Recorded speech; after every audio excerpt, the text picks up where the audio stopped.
জঙ্গলে নাগ নাগিনীর একটা সুন্দর কন্যা ছিল।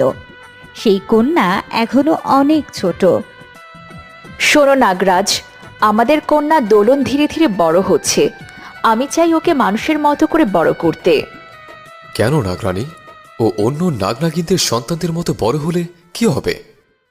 আমার কন্যার উপর অনেক ঝুঁকি রয়েছে। চিলরা নাকি আমার দোলনকে মেরে তার নাগমণি নিতে চায়। তাহলে তো এই জঙ্গলে থাকা আমাদের জন্য নিরাপদ নয়। হ্যাঁ, তুমি ঠিকই বলেছ। সেই জন্যই তো আমি দোলনকে নিয়ে এখান থেকে চলে যেতে চাই। এখনো তো দোলন বুঝতে শেখেনি। আমি চাই ও বুঝতে শেখার আগেই আমি ওকে নিয়ে লোকালয়ে চলে যাই, আর সেইখানে আমাদের পরিচয় গোপন করে সাধারণ মানুষের বেশে আমার কন্যাকে বড় করি। আচ্ছা, তবে চলো, সেটাই আমাদের জন্য ভালো হবে।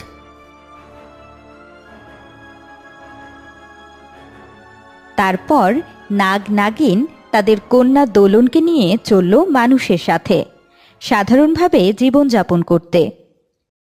আমার দোলনকে মানুষের মতো বসবাস করতে শেখাবো। ও যে নাগ কন্যা সেইটা ওকে এখনই জানানো যাবে না। হ্যাঁ হ্যাঁ নাগরানী, তুমি ঠিকই বলেছ। ওর কাছে আমাদের পরিচয় গোপন রাখতে হবে। এইভাবে দেখতে দেখতে দোলন অনেকটাই বড় হয়ে ওঠে। সে এখন ভালো মন্দ বুঝতে শিখেছে। নাগরাজ, দোলনকে বাইরে খেলতে পাঠিয়েছি। এখন ও ফিরে আসার আগে চলো নাগরাজে যাওয়া যাক। হ্যাঁ, চলো নাগরাজ। তারপর নাগ নাগিন নিজেদের মানুষ চেহারা বদলে নাগ নাগিনের রূপ নেয়। এরপর তারা দুজন একসাথে জঙ্গলে নাগরাজ্যে যায়। কিন্তু দোলন জানতেও পারে না যে সে সাধারণ মানুষ নয়। তার মা বাবাও মানুষ নয়, নাগ নাগিন। এইভাবে বেশ কিছুদিন কেটে যায়।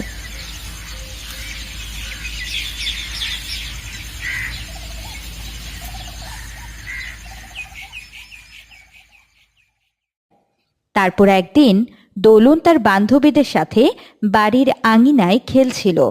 তখন হঠাৎ সেখানে একটা বড় বিষধর সাপ চলে আসে। সাপ, কে আছো? বাঁচাও, সবাই পালা, সাপ এসেছে। এ কি, এখানে এত বড় সাপ এলো কোথা থেকে? আমি এখনই একটা লাঠি নিয়ে আসছি, তোমরা ভয় পেও না। তারপর সেই লোক একটা লাঠি নিয়ে এলো সাপটিকে মারবার জন্য। আমাকে মেরো না, আমি তোমাদের কোনো ক্ষতি করতে আসিনি। আমি ভুল করে এখানে চলে এসেছি। তখনই দোলন সেই সাপের ভাষা শুনতে পেল। দাঁড়ান, এই সাপটিকে মারবেন না। ও কারো কোনো ক্ষতি করবে না, ওকে যেতে দিন। দোলনের কথা শুনে লোকটি সেই সাপটিকে কিছুই করে না। তখন সাপটা সেখান থেকে চলে যায়। এই সাপের ভাষা আমি কিভাবে বুঝতে পারলাম? এখানে তো অনেকেই রয়েছে, কিন্তু কেউ তো ওই সাপের ভাষা বুঝতে পারলো না। তবে আমি একাই কেন ওই সাপের কথা শুনতে পেলাম?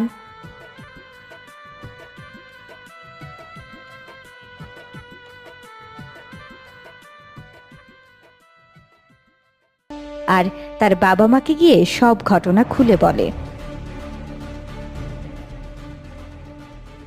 ও কিছু না মা, ওটা মনে হয় তোমার মনের ভুল। হয়তো তুমি ভুল শুনেছ। না মা, আমি সত্যি বলছি, আমি ঠিকই শুনেছি। নাগরানী, অনেক হয়েছে। এখন আর ওর থেকে কিছু লুকিও না। সবকিছু ওর জানার সময় এসেছে। বাবা, এইসব কি বলছেন? কি লুকাচ্ছ মা তোমরা আমার থেকে? হ্যাঁ মা, এখন তোমার সবটা জানার সময় এসেছে। তুমি আসলে কোনো সাধারণ কন্যা নও। তুমি নাগরাজ ও নাগরানীর কন্যা। আর আমাদেরকে দেখছো, আমরাও কোনো মানুষ নই, আমরা নাগ নাগিন। এইসব কি বলছো মা? হ্যাঁ মা, তুমি নাগ নাগিনের কন্যা হবার জন্য সাপের ভাষা বুঝতে পেরেছো। এখন তোমার 11 বছর বয়স। আসছে অমাবস্যায় তোমার 12 বছর পূর্ণ হবে। তখনই তুমি নাগমণি রক্ষার দায়িত্ব পাবে। আর আমরা তোমাকে নিয়ে নাগরাজ্যে ফিরে যাব।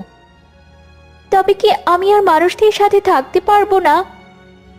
না মা, কিন্তু মাঝে মাঝে তুমি অবশ্যই আসবে তোমার মানুষ বন্ধুর সাথে দেখা করতে। এটা কেমন নিয়ম বাবা? আমি ছোট থেকে বড় হলাম মানুষদের সাথে, এখন কিনা আমাকে নাগরাজ্যে যেতে হবে আর ওই নাগনাগীদের সাথে বসবাস করতে হবে? হ্যাঁ, তোমাকে এখানে এনে বড় করার পেছনে অনেক বড় কারণ আছে। ধীরে ধীরে তুমি সব কিছু বুঝতে পারবে। তোমাকে ওই নাগপুরীতে যেয়ে একটা নাগকে বিয়ে করতে হবে। নাগরানী, চলো বাকি কথায় ফিরে এসে বলবে। আমাদের নাগপুরীতে যাবার সময় হয়ে এসেছে। এ কথা বলে নাগরাজ ও নাগরানী নিজেদের আসল রূপ ধারণ করে আর দুজন একসাথে ঘর থেকে বেরিয়ে পড়ে। তখন দোলনও হাঁটতে হাঁটতে ঘর থেকে বেরিয়ে একটা জঙ্গলের মধ্যে যায়।